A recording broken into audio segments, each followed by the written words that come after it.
Hello friends, तो मैं हूं दिव्यांश तिवारी और आज की वीडियो में हम लोग देखेंगे कॉन्ग्रुएंस ऑफ ट्रायंगल पार्ट 2 के बारे में। पिछले वीडियो में हम लोगों ने देखा था कॉन्ग्रुएंस ऑफ ट्रायंगल पार्ट 1 के बारे में, जिसमें हम लोगों ने देखा था congruence of triangle, congruence of angle, congruence of triangle की प्रॉपर्टीज।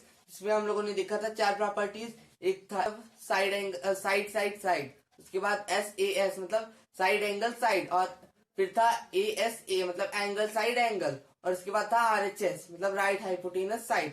तो हम लोगों ने पिछली वीडियो में SSS और SAS के बारे में देखा था। तो आज हम लोग देखेंगे ASA और RHS के बारे में। हम लोग देखेंगे SSS नहीं, SSS था, इसकी प्रॉपर्टीज मैं लिख देता हूँ। SSS, फिर SAS, फिर ASA, फिर RHS ना। हम लोगों ने ये देख लिया था, और अब ये दोनों बचा है, हम लोग देखते हैं। अब पहला है ASA। इसका मतलब होता है एंगल साइड एंगल, मतलब एंगल साइड एंगल। और इसमें था कि दो एंगल इक्वल होनी चाहिए और एक साइड। तो हम लोग देखते हैं। तो हम लोग पहले 2 ट्राइंगल ड्रॉ कर दे रहे हैं। इसका हम लोग लेबल कर दे रहे हैं। ए मान लीजिए ABD और एक EFG। ये दोनों ट्रायंगल मान लीजिए हम लोग ले रहे हैं। इसको हम लोग अगर लिखेंगे, अब इसमें क्या क्या होना चाहिए? एंगल साइड एंगल मतलब 2 एंगल और एक साइड। इसमें ये ध्यान देने वाली बात है कि जो दोनों एंगल होने चाहिए वो एक ही साइड पे होने चाहिए। जैसे मान लीजिए अगर हम लोग ये साइड इक्वल ले रहे हैं, ये दोनों साइड मतलब AD और FG मान लीजिए हम लोग इक्वल ले रहे हैं साइड। अब इसमें ये एंगल होना चाहिए, और अगर हम लोग इसको ले रहे हैं तो ये एंगल होना चाहिए। मतलब अगर हम लोग इसको ले रहे हैं मतलब AD को ले रहे हैं तो, और FG को ले रहे हैं तो एंगल A और एंगल D हम लोग लेंगे, और यहाँ पे एंगल F और एंगल G लेंगे हम लोग यहाँ पे कॉन्ग्रुएंसी चेक करने के लिए। और अगर हम लोग इसको लेंगे मतलब BD को, हम लोग को EG लेना पड़ेगा, और एंगल B और एंगल D और एंगल E और एंगल G आपस में चेक करना पड़ेगा कि इक्वल है कि नहीं। तो मान लीजिए अगर हम लोग को ये पहले इससे करेंगे, ये नीचे वाला करेंगे, तो मान लीजिए इसकी वैल्यू दी है 6 सेंटीमीटर, और मान लीजिए इसका दिया है 80 सेंटीमीटर नहीं 80 डिग्री, और इसका दिया है 60 डिग्री। अब इसमें हम लोग को ये भी 80 डिग्री और ये भी 60 डिग्री होना चाहिए, या ये 80 या ये 60। तो हम लोग लिख दे रहे हैं। मान लीजिए अगर इसका भी है 6 सेंटीमीटर, तो इसका हम लोग लिखेंगे 60 सेंटीमीटर 60 डिग्री, और यहाँ पे 80 डिग्री। हम लोग इसको कैसे लिखेंगे? पिछली वीडियो में हम लोग देखा था कैसे लिखते हैं इसको डिनोट करने का क्या तरीका है। मान लीजिए AD को हम लोग ले रहे हैं इक्वल, और यहाँ पे FG को हम लोग कैसे लिखेंगे? हम लोग यहाँ पे लिखेंगे AD और एक जगह छोड़ेंगे, फिर कॉन्ग्रुएंट का साइन लगा देंगे, और उसके बाद यहाँ पे लिख देंगे DG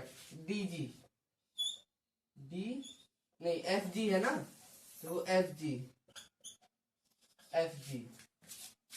अब हम लोग इसको ऐसे भी लिख सकते हैं, या हम लोग इसको ऐसे लिख सकते हैं। मतलब यहाँ पे A की तरफ कौन सा डिग्री है? 80 डिग्री। हम लोग यहाँ पे G यहाँ पे इस साइड में लिख सकते हैं, तो वो ज्यादा एक्यूरेट होगा। तो यहाँ पे हम लोग G लिख देंगे, फिर उसके बाद एंगल ये।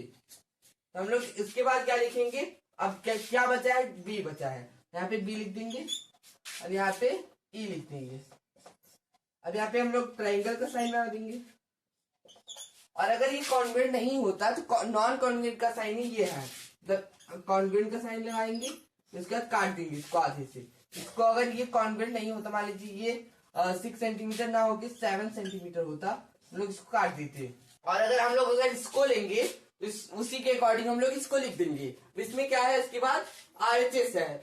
RHS का मतलब क्या होता है? Right hypotenuse side. तो अब हम लोग RHS देखते हैं। अब RHS में क्या है? ये कंपलसरी है कि इसमें राइट एंगल होना चाहिए, राइट एंगल ट्रायंगल। तो राइट एंगल ट्रायंगल क्या होता है? जिसमें 90 डिग्री होता है या राइट एंगल होता है, तो इसमें ये कंपलसरी है कि राइट एंगल ट्रायंगल होना चाहिए। तो हम लोग यहाँ पे लिख दे रहे हैं, यहाँ पे राइट एंगल ट्रायंगल मान लीजिए बना दे रहे हैं। अब राइट एंगल का क्या साइन है? ये होता है राइट एंगल का साइन, मतलब स्क्वायर का हाफ ना। तो हम लोग अब यहाँ पे ये ट्रायंगल है, इसको ये क्या है? Right angle triangle, right. RHS जो है वो केवल राइट एंगल ट्रायंगल में ही होता है। अब राइट आरएचएस के लिए क्या क्या नेसेसरी है? राइट एंगल, ये तो राइट एंगल तो है क्योंकि यहाँ पे ये राइट एंगल का साइन लगाया है। फिर क्या चाहिए? हाइपोटेनस और साइड। अब यहाँ पे हाइपोटेनस क्या होता है? हाइपोटेनस जो होता है वो ये वाला होता है, मतलब राइट एंगल के ठीक अपोजिट में, राइट एंगल के ठीक अपोजिट में जो सबसे बड़ी लाइन होगी, मतलब जो हाइपोटेनस होता है वो राइट एंगल ट्रायंगल की सबसे बड़ी साइड होती है। जैसा कि हम लोग देख सकते हैं यहाँ पे ये एक लाइन है और ये एक लाइन है, इन दोनों में जो सबसे बड़ी है वो ये होती है, ये वाली। हम लोग इसी को कहते हैं हाइपोटेनस। अब इसको हम लोग पाइथागोरस में भी समझ सकते हैं कि क्या होता है पाइथागोरस। जब इसका हम लोग स्क्वायर करेंगे और इसका स्क्वायर करेंगे और दोनों को सम कर देंगे तब जाके ये वाला निकलेगा। इसीलिए हम लोग कहते हैं कि हाइपोटेनस जो है वो सबसे बड़ा होता है। इसको हम लोग डायगोनल भी कहते हैं।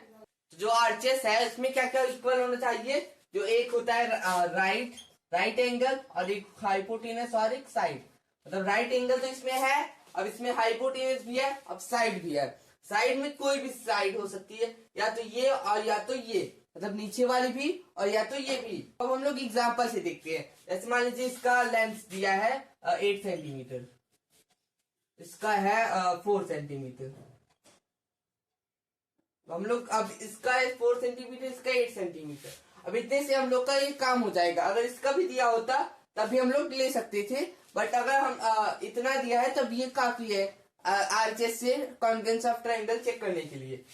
क्योंकि अगर ये दोनों साइड दिया है तो इसका तो हम लोग आराम से निकाल सकते हैं ये वाला, क्योंकि इसका हम लोग स्क्वायर करेंगे तो ये हो जाएगा 16 सेंटीमीटर और इसका जब हम लोग करेंगे तो वो हो जाएगा 64 सेंटीमीटर। तो ये आ गया 48 अंडर रूट 48 सेंटीमीटर। तो हम लोग ये निकाल सकते हैं, इसीलिए कांस्टेंट होता है। अगर ये दोनों है तो ये कांस्टेंट होगा, और अगर ये और ये है तब भी ये कांस्टेंट होगा, और ये है तब भी ये कांस्टेंट होगा। मतलब अगर राइट एंगल ट्रायंगल है और इसकी हम लोग को अगर कोई सी भी दो साइड पता है साइड का मेजर, तो तीसरी साइड हम लोग आराम से निकाल सकते हैं। तो अब यहाँ पे अब एक और ट्रायंगल है जो भी राइट एंगल है, राइट एंगल ट्रायंगल। अब इसका ये है, इसका 4 सेंटीमीटर हो गया और इसका 8 सेंटीमीटर। अगर इसकी बजाय ये भी दिया है तभी हम लोग कह सकते हैं, बट अब इसको डिनोट करने में थोड़ा फेर बदल करना पड़ेगा हम लोगों को कि कैसे इसको डिनोट करा जाएगा। यहाँ पे मान लीजिए इसका MNP और इसका QRS। अब ये दोनों डिनोट हो गए। हम लोग देखते हैं कैसे करेंगे अब इसको। यहाँ पे पहले कॉन्ग्रुएंट का साइन लगा देंगे, फिर उसके बाद हम लोग मान लीजिए mn को ले रहे हैं। mn का लेंथ क्या है? अब mn का लेंथ ये है, मतलब mn का लेंथ 4 सेंटीमीटर है। तो यहाँ पे 4 सेंटीमीटर हम लोग ढूंढेंगे। 4 सेंटीमीटर का है RS की लेंथ, तो हम लोग यहाँ पे mn लिखेंगे, उसके बाद यहाँ पे लिखेंगे RS। अब इसके बाद क्या बचा है? mn हो गया तो p बचा है यहाँ पे, तो यहाँ पे p लिख देंगे और यहाँ पे क्या बचा है? q, यहाँ पे q लिख देंगे। अब हम लोग जब CPCT चेक करेंगे, CPCT क्या था? Corresponding parts of congruent triangle था CPCT का मतलब। तो हम लोग यहाँ पे P लिख देंगे। तो जब इसमें हम लोग चेक करेंगे अगर, तो ये जो होगा MN जो होगा वो RS की इक्वल होगा, NP जो होगा वो SQ के बराबर होगा, और MP जो होगा वो RQ के बराबर होगा। इसकी ये प्रॉपर्टी हो गई।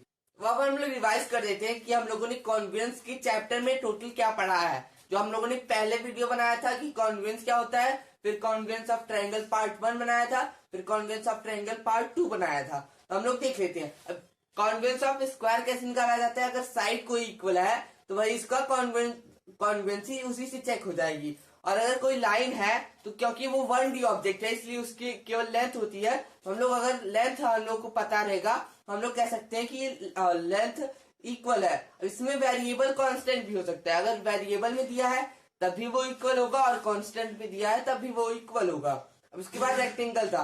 रेक्टेंगल का क्या था? लेंथ और विड्थ, क्योंकि वो 2D ऑब्जेक्ट है और उसकी अपोजिट साइड्स इक्वल होती है, इसीलिए उसका जो लेंथ और विड्थ दिया रहेगा हम लोग ये कह सकते हैं कि कॉन्ग्रुएंट है। अब सर्कल में क्या था? सर्कल में मेनली हम लोग रेडियस का यूज करते हैं, बट अगर डायमीटर, सरकमफेरेंस या एरिया कुछ भी दिया है हम लोग उससे निकाल सकते हैं। और एंगल का क्या था, एंगल का केवल अगर मीजर पता रहेगा हम लोग कह सकते हैं कि एंगल कॉन्ग्रुएंट है, क्योंकि उसमें जो रे होती है वो इन्फिनिटी तक जाती है और एक पॉइंट पे एंड होती है। तो रे के पास केवल एक एंड पॉइंट होता है, इसीलिए हम लोग केवल एंगल का मीजर से चेक करते हैं हम लोग। और उसके बाद ट्रायंगल का, ट्रायंगल में क्या था, ट्रायंगल की 4 प्रॉपर्टीज होती है। एक एस मतलब साइड साइड साइड, मतलब अगर तीनों साइड इक्वल है हम लोग कह सकते हैं कि कॉन्ग्रुएंट है। उसके बाद क्या था, एस मतलब साइड एंगल साइड, और वही एंगल जिसपे दोनों साइड आके मिली है। मतलब जैसे अगर ट्रायंगल है और एक और बना दे रहे हैं, मान लीजिए अगर ये एंगल हम लोग दे रहे हैं साइड एंगल साइड में, तो ये और ये साइड होनी चाहिए, ये कंपलसरी है। इसके बाद क्या था, ए एस ए मतलब 2 एंगल और एक साइड, तो 2 एंगल मतलब और दोनों एंगल एक ही साइड पे होनी चाहिए। तो ये 2 एंगल हो गया और एक साइड, तो इसकी है। उसके बाद क्या है, आर एच एस मतलब राइट हाइपोटेनस साइड। अब राइट एंगल होना चाहिए, हाइपोटेनस इक्वल होना चाहिए और कोई भी साइड इक्वल होनी चाहिए। कोई भी साइड मतलब चाहे वो बेस हो चाहे वो हाइट हो। आज की वीडियो में बस इतना ही। अगली वीडियो हम लोग किसी और टॉपिक के बारे में देखेंगे। अगर आप लोग को कोई भी डाउट हो तो आप लोग कमेंट सेक्शन में पूछ सकते हैं। अगर आप लोग की वीडियो दोबारा से रिवाइंड करके देखेंगे हो सकता है आप लोग को समझ में आ जाए। अगर आप लोग की वीडियो अच्छी लगी हो तो please like share and subscribe करें। Thank you.